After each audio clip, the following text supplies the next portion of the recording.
This is your morning wake-up call on Sports Country. Grab a cup of coffee and hang with us every weekday morning for the latest news, sports, and other things going on around the world and in your backyard. Now, here's your host, Gene Gumbs.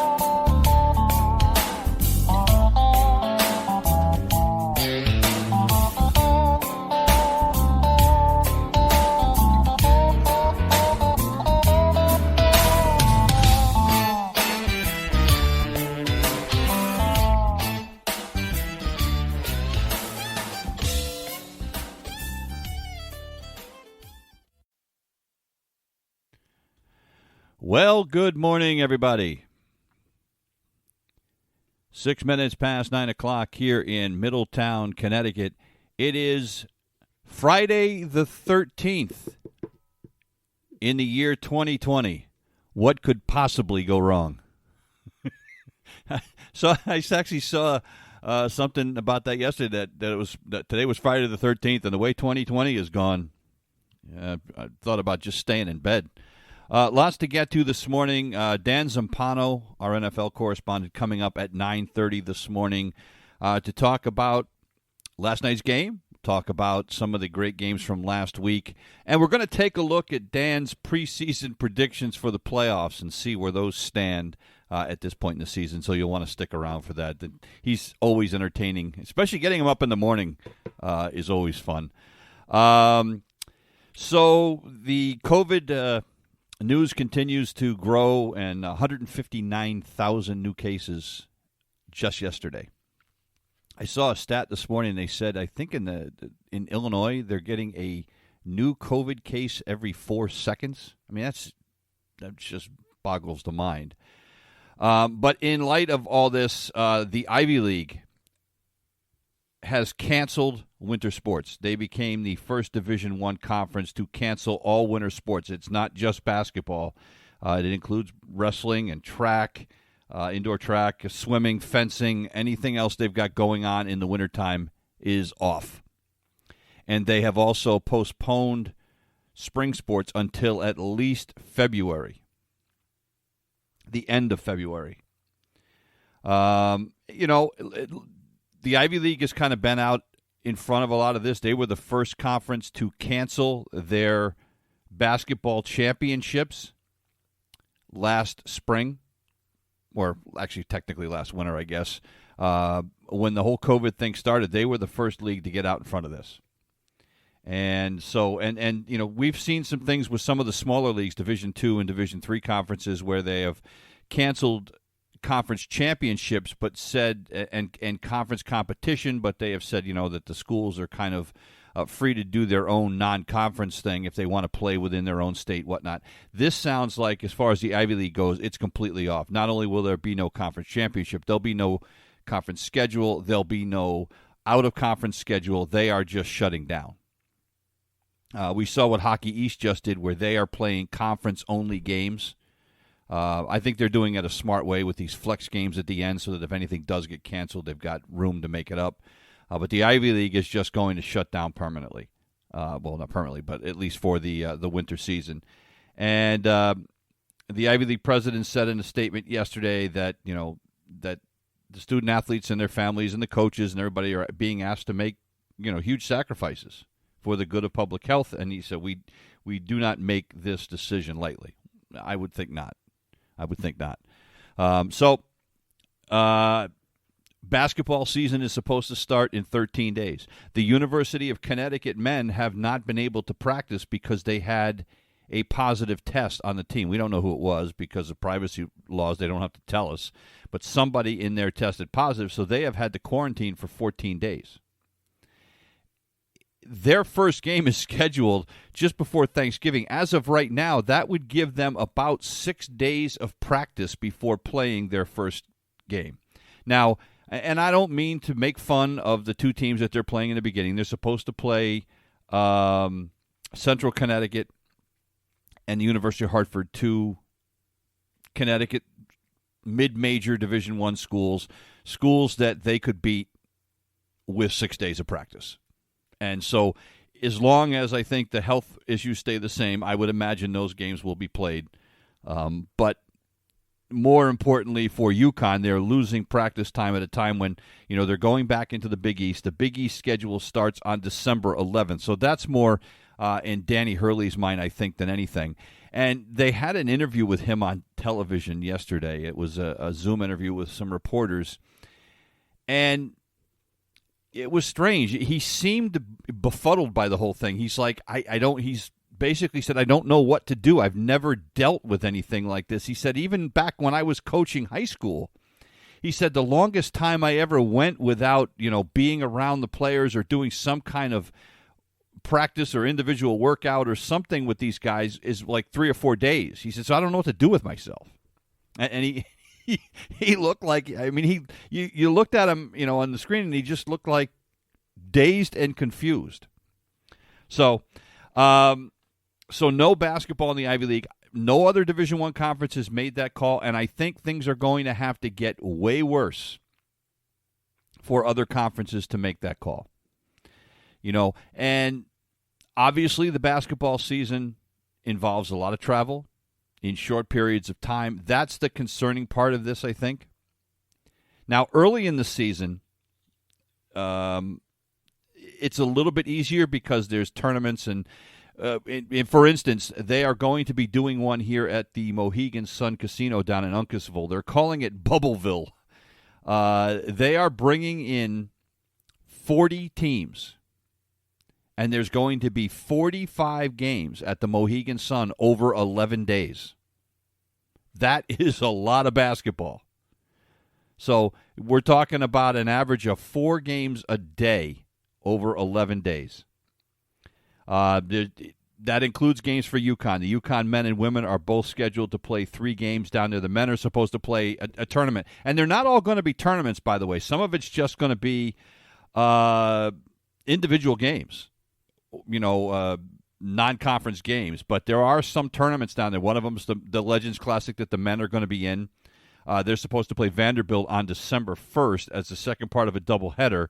And then they will play either USC or BYU in the second game on December 3rd.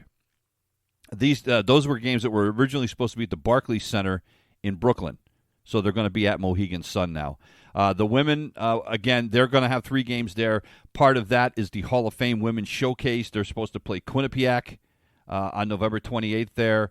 And then Maine and Mississippi State winner will play the winner of the UConn-Quinnipiac game. And then the UConn women are also playing a non-conference game there against Louisville on December 4th as part of the Jimmy V Women's Classic that's going to be on ESPN. So Central Connecticut's going to be there. Quinnipiac's going to be there. But they're also bringing in schools from, obviously, as you've seen from around the country. They had planned to do something similar down in Orlando, much like they did for the NBA, but for whatever reason it fell through. They said it had something to do with the differing testing protocols among the conferences. So Bubbleville at the Mohegan Sun, it should be interesting. All the teams will stay in the hotel on the property. They are going to be moving between their rooms, the arena, practice, meeting spaces. All of that will be in private corridors that has no exposure to the public. And Hartford Healthcare is going to be there to manage all the COVID testing as the teams arrive. So, I think this is a great idea. And the idea was floated that this might happen more than once during the regular season.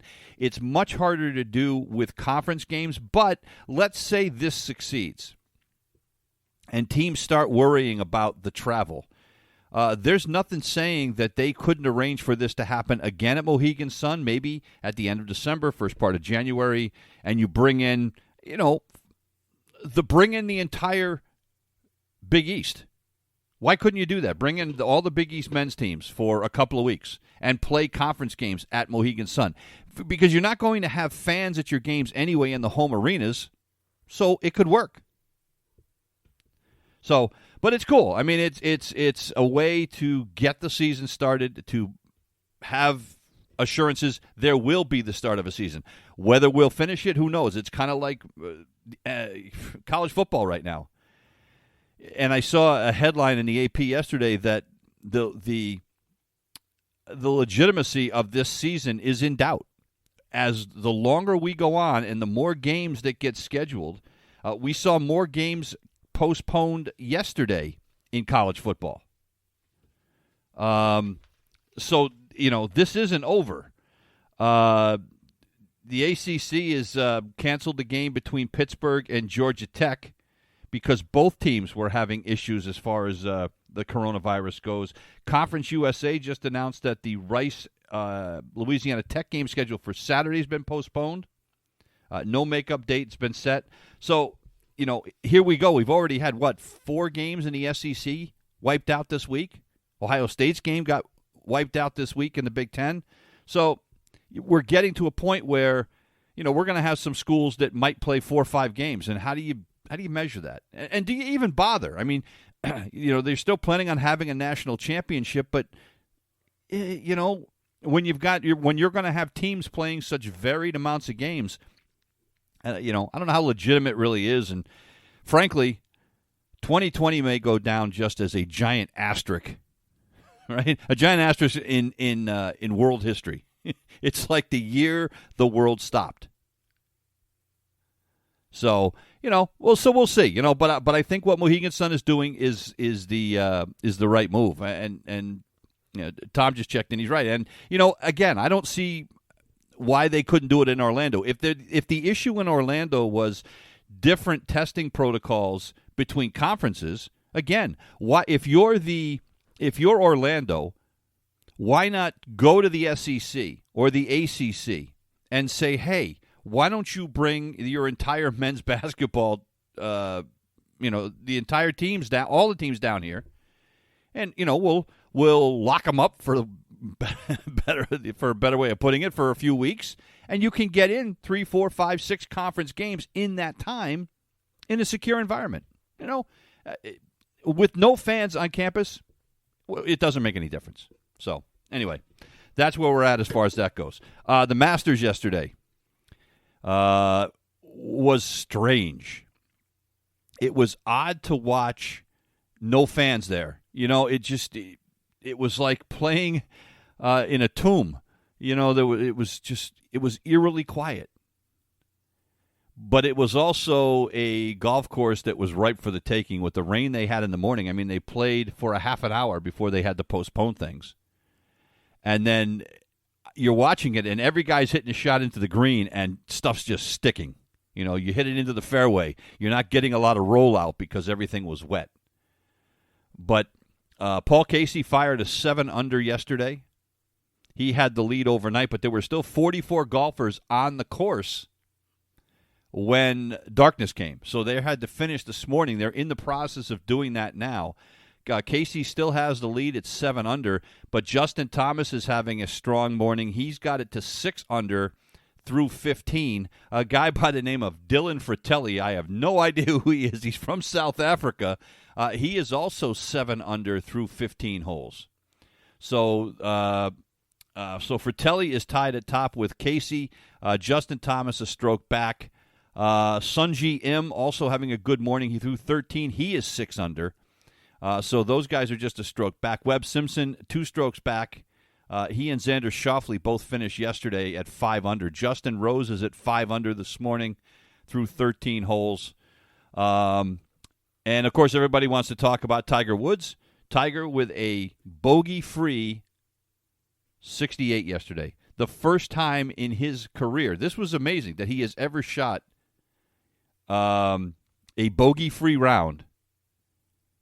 And it tied the lowest round he's ever shot in the Masters in the first round of 68. They said it was the first bogey-free round, by the way, he had in a major in 105 rounds. It's like a decade. Phil Mickelson, whose game had been an absolute train wreck coming in. We talked to Sam Dossler about this on Wednesday, and, there was, his last tournament in Houston, I think he finished 9 over, didn't make the cut. He was 9 over through the first 2 rounds.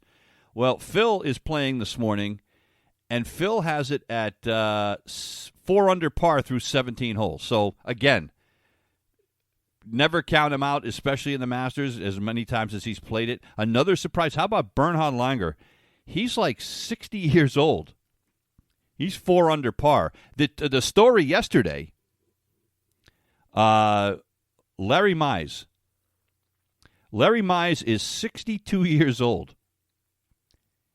He shot a 2 under par 70 yesterday. So we have a 62-year-old in the top 25 after the first round of the Masters. Now, whether he can sustain that or not, obviously it gets harder as you get older, but that's amazing. And he did it averaging just 247 yards on his drives.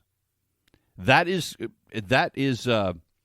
contrasted with Bryson DeChambeau, the guy that everybody he's the talk of Augusta, how hard he's hitting the ball.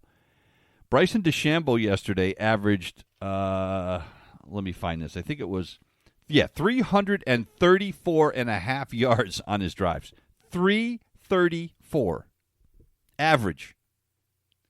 Larry Mize was at 247 average. They shot the same score. So go figure. DeChambeau actually had a double bogey early. DeChambeau came back. He had birdies on 15 and 16 that kind of stopped the bleeding.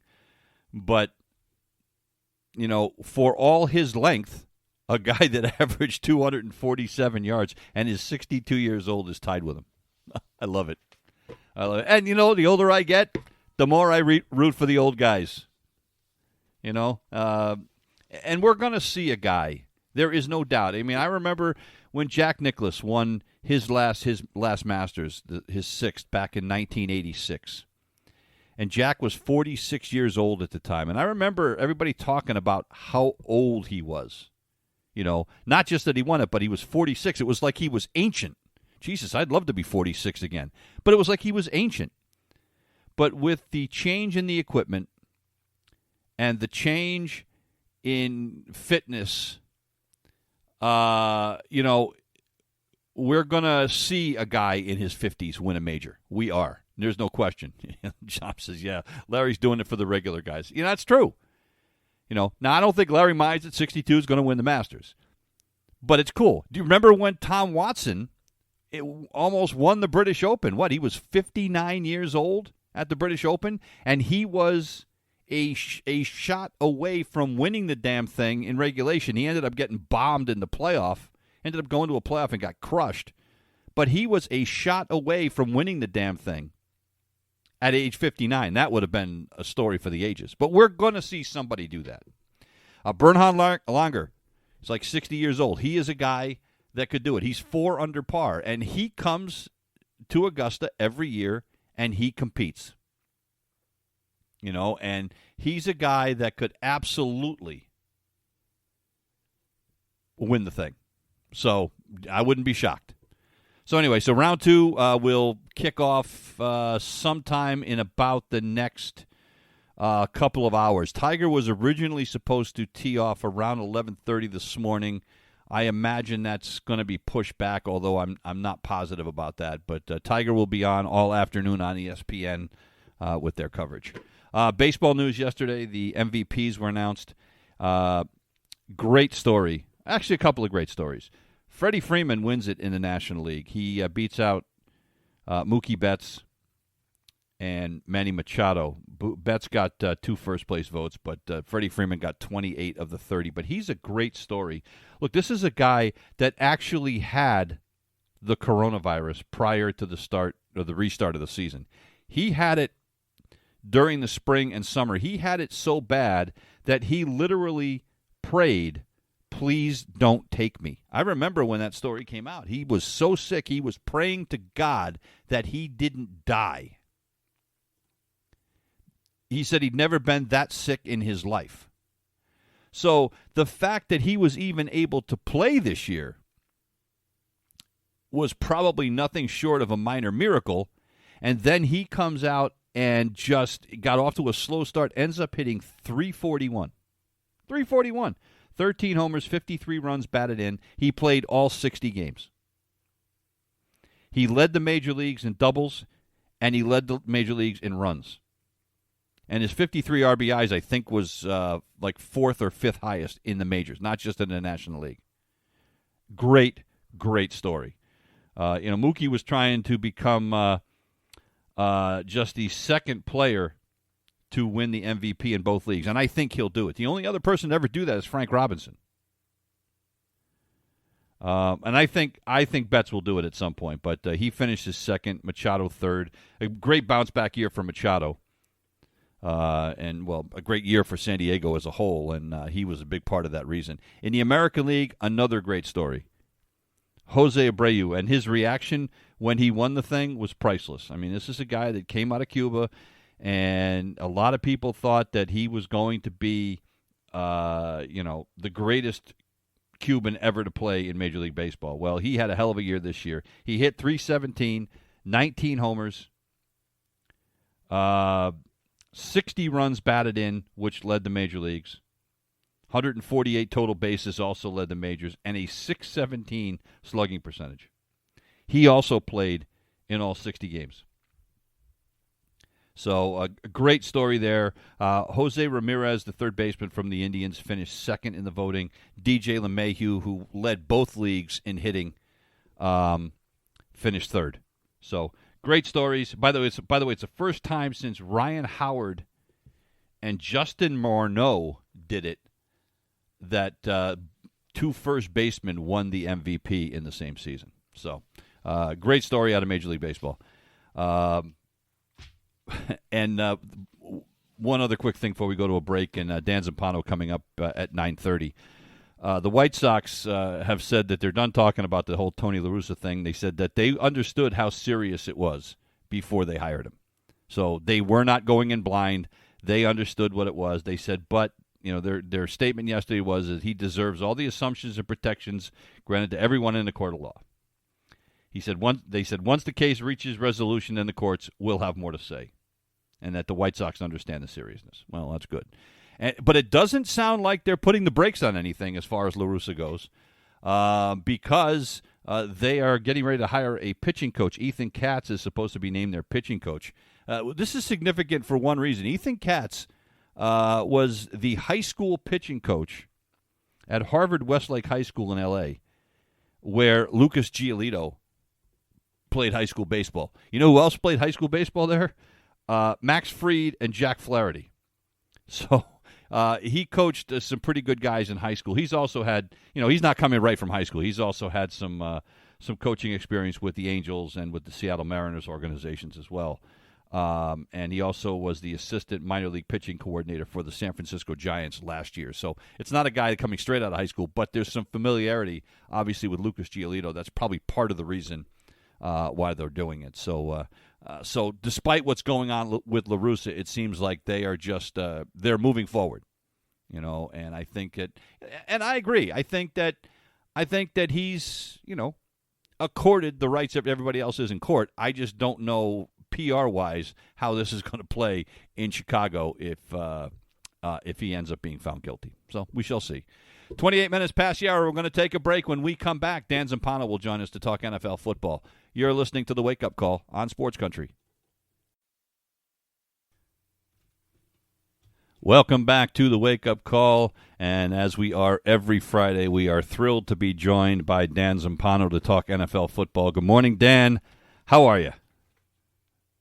I'm doing pretty good, Gene. It wasn't a wake-up call for me. I was up way before your show started, apparently. So I think maybe the Titans special team scared me into sleeping, or not sleeping, rather. I don't know. I don't know what happened there. Yeah, we've got some stuff. We'll talk about that in a minute. And that was, boy, how would you like to be that punter this morning? You think, here's my theory, real quick. After he shanked that punt, there's no way in my mind that I don't believe that the Titans just let the Colts go through and block that punt and let him get killed. All right, we've had enough. Oh, yep, cut this guy. You know what I mean? Great. Now we got conspiracy theories here on Sports Country Radio. Awesome. Let's get into some of the games from last week, and then we're going to go over your preseason picks since we're at the halfway point of the season. That'll be fun. But let's start with the Patriots last week. And I saw this was the greatest thing. 2020, this is a perfect example of how 2020 is. Only in 2020 could the Patriots squeak out a win over a winless team and you still feel like they're going to the Super Bowl. That game last week was gross. It really was. And here's what I want to ask you. Josh McDaniels, before the game started, said, we're going to do some different things this week. The different thing that they did was take away their biggest weapon, which was the legs of Cam Newton. They never had him try to run, and when they finally do decide to do it, he's so unused to it, he tripped over his own feet down near the goal line. I mean, it's almost like McDaniels outsmarted himself last week. I almost don't believe that. Brian Greasy came on the air. I feel like that's one of those weird Belichickian things that they do all the time, where they say things to the media and then they don't end up doing them and throw people off. And I don't know. That was a very just sloppy, gritty, grimy. Had to claw with your fingernails. I tweeted before the game. I just said one thing. I said, I don't care if you win by 1 or 2 points tonight. Just win the game and don't embarrass yourself. Right. And they won the game, yet they embarrassed themselves because you can't be down 10 to the worst team possibly of the last 10 years. Yeah. That just can't happen. You can't put yourself in that position.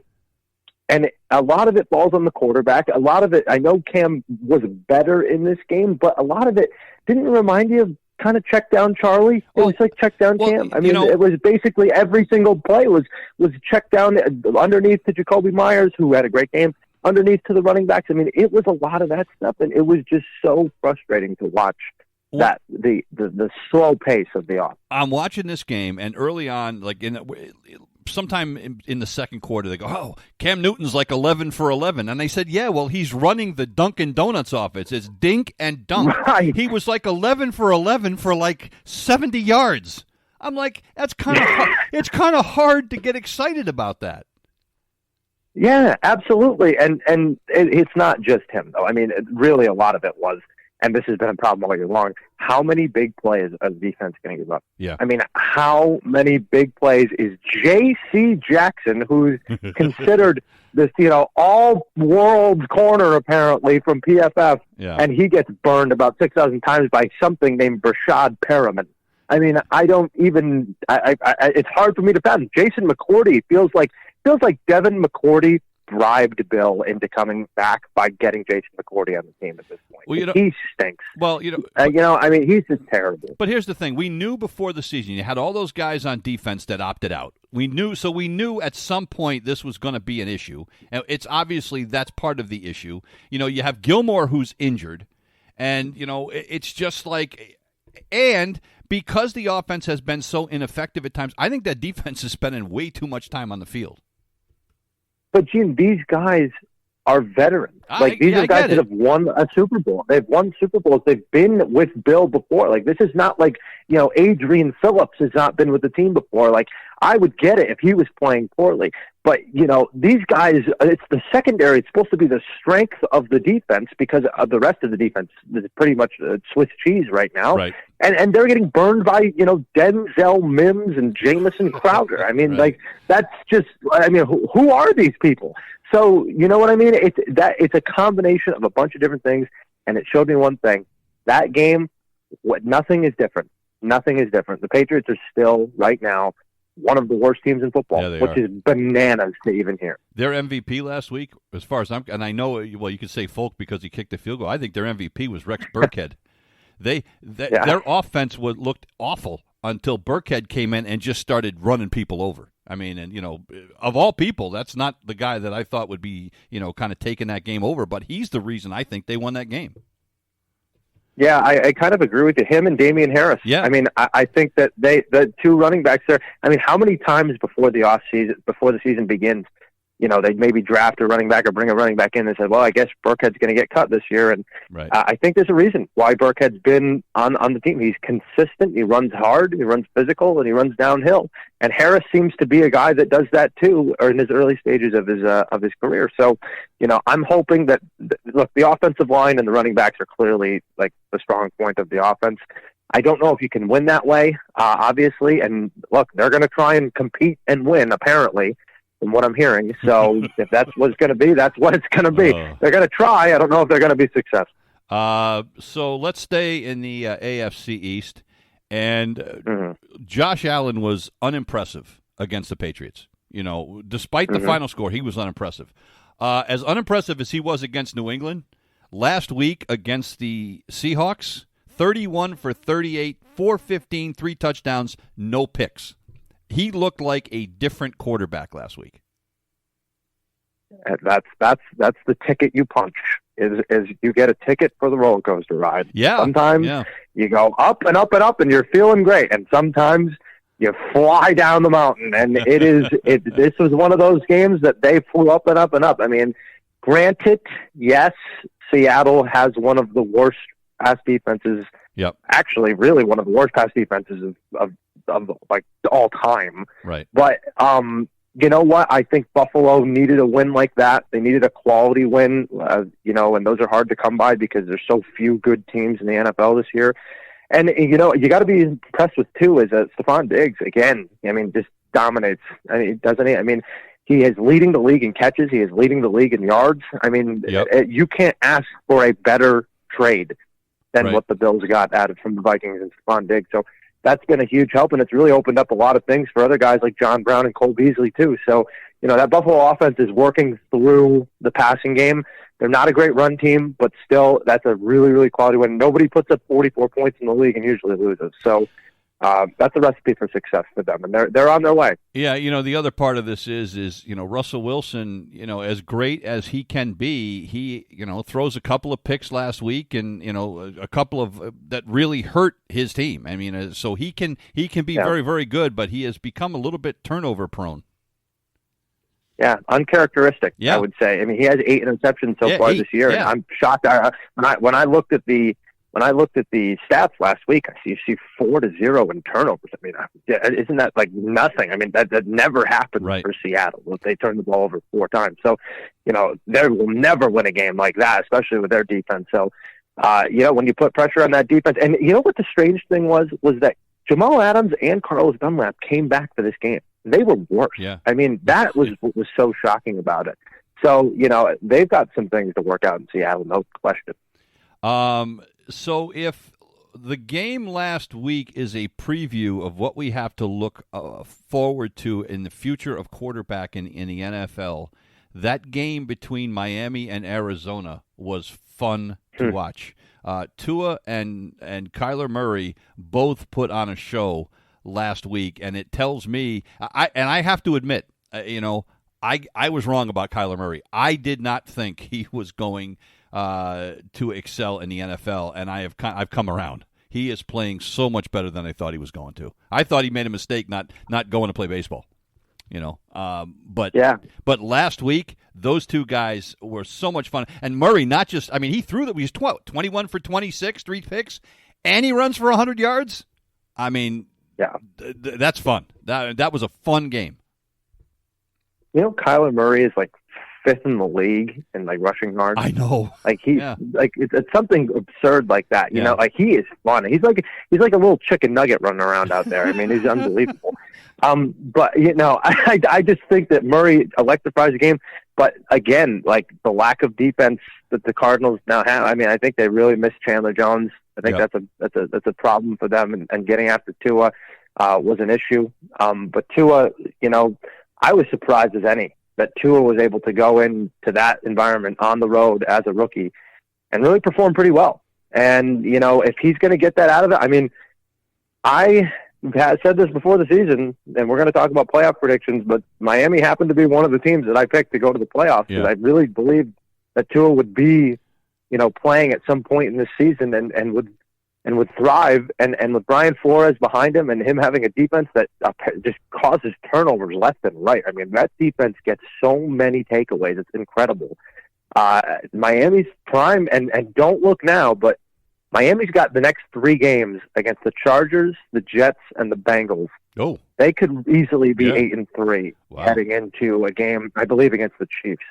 So watch out for Miami. Yeah, and the thing that was impressive to me, I think Tua needed to have the kind of game he had last week. Look, they won his first start, but to say he was underwhelming would be an understatement. So I think he needed to make a statement and make people believe, and I think everybody's a believer now. Let's see. What else we got? Oh, I know. The Pittsburgh Steelers and the Dallas Cowboys. Goodness gracious! I found myself doing something last week that I didn't think I would ever do. I was actually rooting for the Dallas Cowboys. Because I really was, because that would have, and it's nothing against Pittsburgh. It's just that they are so pathetic, the Cowboys, and to have, they're on their fourth quarterback. To have them beat an undefeated team would have been a great story. So I actually found myself rooting for the Cowboys. But like the Cowboys have done all season, they found a way to lose this one. I think I found myself rooting for Garrett Gilbert. Yeah, well, I guess that might have been cool. Yeah, that might have been it. Maybe that's what it was. I mean, think about this guy. This guy has been in the league for almost 10 years, never started a game. And he started. He had to come in for Colt McCoy in the 2009 national championship for Texas. I mean, that's how long ago he was playing. Right. And for him to get his first start there against Pittsburgh, by the way, absolutely stupendous uniform matchup. I mean, that is just the classic. That probably takes you back to being a kid. I mean, really, it's probably with the Cowboys Steelers. It's a great uniform matchup. But I mean, gosh, for an undefeated team, the Steelers put you on pins and needles, don't they? I mean, they really know how to make you sweat. But their defense stepped up in the second half. They ended up outscoring Dallas in the second half pretty handily. And, Big Ben doing what he always does, hobbling around on one knee, finding a way to throw it down the field with his arm. So, Pittsburgh, listen, I don't think they're going to go 16-0, but they're certainly one of the very, very few Super Bowl contenders. All right, let's take a look at what you had for playoff picks at the before the season started. We'll start in the AFC, and I have to admit you did a pretty good job, except for one team, and we all know what that is. I mean, you had the Chiefs winning the AFC West, Tennessee winning the AFC South. That's a little iffy after last night, perhaps, because now Indianapolis has that tiebreaker. You had Baltimore winning the AFC North. That looks like iffy, but they could still do that, and the Patriots winning the AFC East. But you still had the Bills and Miami and Pittsburgh all making the playoffs. So really the only playoff team that you picked that ain't making it, it looks like it's going to be the New England Patriots. Yeah, wild. And I think they're going to be replaced by another team. And to me, there's only one team that left, and it's the Vegas Raiders. I think that's a team that has a really, really kind of, it's been a long time coming for their offense, and now that they have the speed to do it, they can do it. Their defense still kind of leaky at times, but you know what? I think the Raiders are that team, that seventh team, that are probably going to sneak in. Well, it's either maybe Indianapolis too. Yeah. I think Indianapolis is there as well. But I really like the Raiders to make the playoffs here. I think if I was going to switch out the Patriots, and I would probably take the Raiders. But yeah, I wasn't that bad. I was pretty spot on. You're not giving the Cleveland Browns a chance. They're getting Nick Chubb back this week. Nope. No? Okay. Nope. Still not we buying already it. Talked about Still it. not buying it. Okay. I keep trying to get you to buy in, but that's all right. All right, so now the freshman bully. That's all they are. The team you had coming out of the AFC into the Super Bowl. Do you remember who you picked? Yes, I had the Baltimore Ravens. Correct. How do you feel about that now? I don't. I don't like it. I think if the Ravens can't listen, the Ravens are a good team, but if they can't beat the best teams, they're not going to win. Right. I mean, that's the bottom line. You have to be able to beat good teams, and they don't do it ever. So to me, there's only two teams right now eligible for the Super Bowl, in my estimation, and that's Kansas City and Pittsburgh. So, and Kansas City is above Pittsburgh, just so everybody knows. Kansas City is above everybody. There's nobody that's near Kansas City when it comes to football teams. They are the clear-cut best team in the league. Well, let's switch over to the NFC, and do you remember who you picked to come out of the NFC to win the Super Bowl? I don't want to talk about it. Well, I'm going to talk about it. You had the Dallas Cowboys coming out of the NFC. Yes, I did. You had Dallas winning the NFC East, as a matter of fact. Now, to be fair, That could still happen. I mean, yeah. When you look at it and the fact that you've got 3-4-1 leading the division, and Dallas is what, a game and a half behind at 2-7. So it's possible. Anything's possible. You had Green Bay coming out of the NFC North. You had Tampa coming out of the NFC South. How are you feeling about that right now? With 2 losses to New Orleans, that's tough. Yeah. I mean, New Orleans is going to have to drop off, and they're only getting healthier. So we'll see. I don't rule that one out, though. I really do like Tampa a lot. I think they only get better every week. And you had San Francisco, you had Seattle coming out of the NFC West, and that looks like a no-brainer. That one's going to happen. Now, you had the 49ers still making the playoffs. That's it's a bad luck. It's bad luck. Like they were the hospital. Yeah. They were the emergency room this That's year. true. You know what I mean? Like they just have so many injuries. But if I look at that West, I think that West is actually still wide open. I'm not entirely sold on Seattle now. Okay. I think there's a very good chance that the Rams and really the Cardinals could emerge as the NFC West champion. I think that division will come down to the last 2 or 3 weeks. I think, gun to my head, I can't. I have a hard time seeing the Rams with Jared Goff at quarterback coming out of the NFC West, but I guess anything's possible. You also have Philadelphia as a wild card team. Now there's a chance they're going to be the NFC East leader at the end of the day. Mm-hmm. But if you had to replace Dallas and San Francisco, who are the 2 teams you think are going to replace them for the playoffs? Oh, that's tough. I would say Arizona is definitely one. Okay. I really, really like what they're doing. Outside of that, what man, about the Bears? Oh, it's awesome. I was going to say that, but I don't know if the Bears have their offense is terrible. I mean, really. You want to talk about anemic and like watching grass grow? That's the Bears' offense. So I would hesitate. I hate picking this team because I don't really like them either. But I think the Rams are right there to be able to get another playoff spot, and you get 3 teams coming out of the NFC West as the 7th seed. So wow. Yeah, I think the Rams are that next team because there's nobody in the North. And well, wait a minute, South. I should have said the Saints. Yeah, I forgot about the Saints. So or Tampa. The Saints are the team. Forget it. Or Tampa because Either one of those teams. Yeah, because right now New Orleans has control really of that of the South because they've got the tiebreakers. So you would have to think that. But Tampa's got to be careful because as bad as much as we say about the Rams do have a really good defense. Like that is true, and Tampa needs to win games. They can't just sit on their laurels. Like this is a very, very crowded NFC this year. All right, let's take a look at this week's games and see what Swami thinks. Here's what we know: we know that Dan Zumpano's Super Bowl ain't happening. It will. It will not be Dallas and Baltimore. If it is, you've got a scoop. Still a chance. Matter of fact, if that happens, I'm buying you dinner. I'll tell you that right now. All right, I'm taking it. I'm taking it. All right, let's take a look at this week's games. Game number 1, I'm going to give you, and it's going to be another one of these ugly games. It's going to be like the Patriots-Jets last week. The Philadelphia Eagles at the New York Giants, and it's a gross game, but you look at the standings, and it's a huge game as far as both these teams go. I mean, the Giants, as bad as they are, could put themselves right in the playoff picture with a win this week. Philadelphia is a 3.5-point favorite. Yeah, the Giants, to me, they have played out of their minds the last couple of weeks. Being able to cover and almost beat the Bucs was a big step in the right direction. They played pretty good defense. I got to tell you, like they're on the right track with their defensive prowess. But eventually, these turnovers from Daniel Jones have to catch up with them. And I think Philadelphia is coming off of a bye. It's a perfect time for them. They're getting Miles Sanders back. They're getting Alshon Jeffrey back. A couple of weeks ago when these two teams played, it was a 1-point game. The Eagles had to scratch out at the end.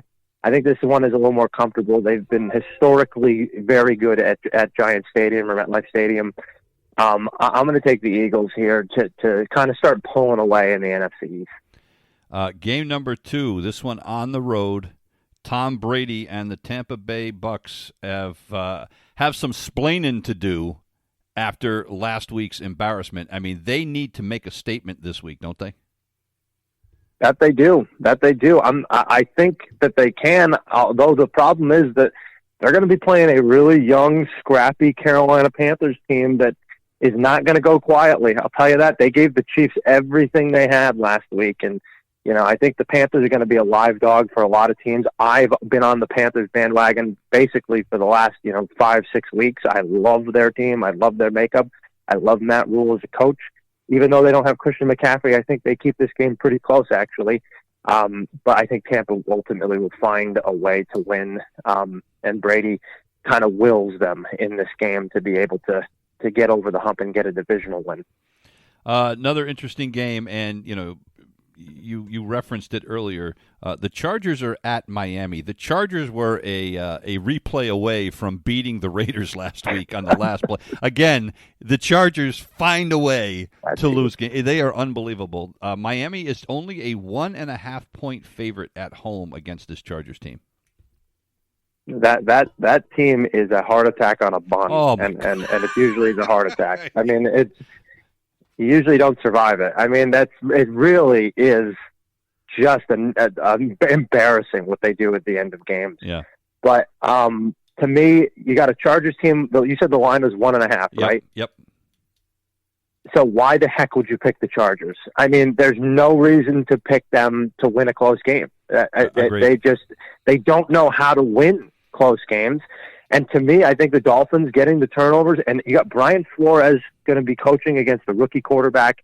The Chargers have been playing in temperature-controlled conditions for a while, and now they're going to go play down in Miami in the heat. I don't think they're well-conditioned. I don't think they're well-coached, and I don't think they're a very good football team. So I think the Dolphins will win. Don't hold back on us. Check all three boxes. You sure did. Another big test for the Buffalo Bills this week on the road at Arizona. Arizona is a 2.5-point favorite at home. This should be an interesting one. It will be an interesting game. How does Arizona respond after the loss to Miami? And what is the roller coaster going to bring us this week with the Buffalo Bills? Is their defense going to be able to stop the run? And usually that's not the case. So to me, they're going to have to throw it all over the yard, and they're going to have to make some plays against the running game of the Arizona Cardinals, which is one of the top in the league. And usually they haven't been very good at that. So to me, I think Arizona, it's a bounce-back week for them. I would take the Cardinals here. I know a lot of people love the Bills maybe in this spot, but I think they struggle against Kingsbury's offense and the Cardinals in a very high-scoring game. I think this will be a shootout out in the desert. Sunday night, Baltimore at New England. This has the potential to be an absolute blowout, doesn't it? It's a nightmare matchup. I mean, it's a real nightmare matchup. You got the Ravens, who have just been struggling. They won last week, but again, the offense is still really, really slow.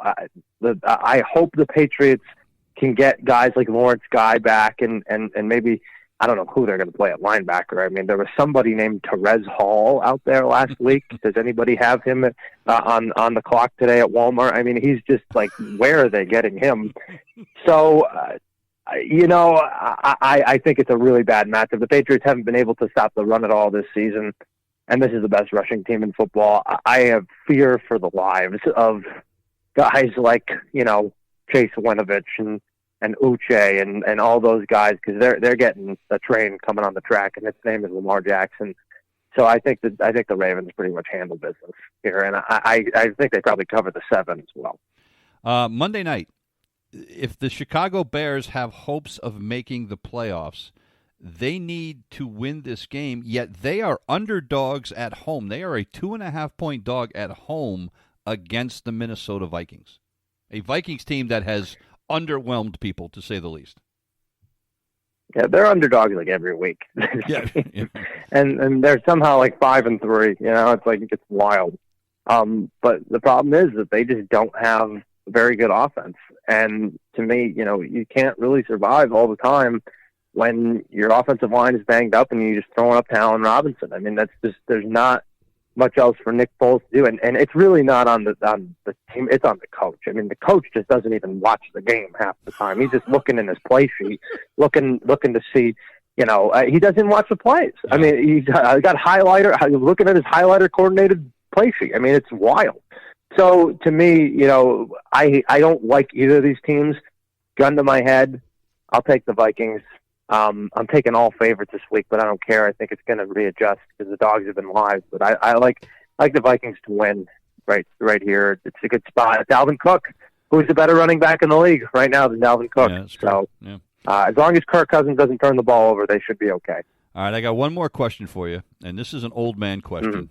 Mm-hmm. It was announced. It was announced yesterday. Who the headliner is for the Super Bowl halftime show this year. Who in the hell is The Weeknd? What is that? Is that a group? Is it one guy? What is it? Yeah. What is The Weeknd? So The Weeknd is and it's The Weeknd spelled without an E on the end. I saw that. I thought it was a typo. Yeah.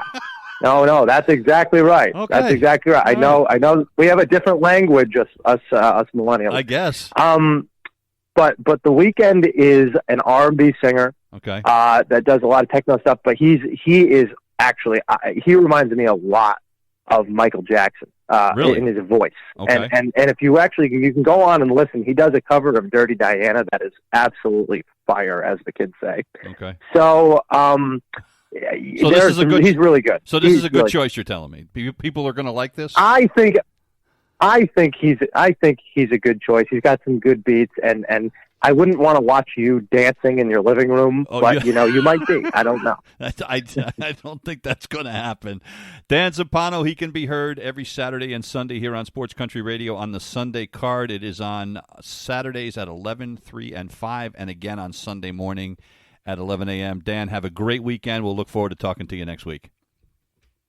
Enjoy it, Gene. God bless. All right. Dan Zumpano here on Radio. That is going to do it for us here this morning. We appreciate your time. We will see you on Monday. We leave you this morning with a little music from Kelsey Ballerini, The Hole in a Bottle of Wine. You've been listening to The Wake Up Call on Sports Country.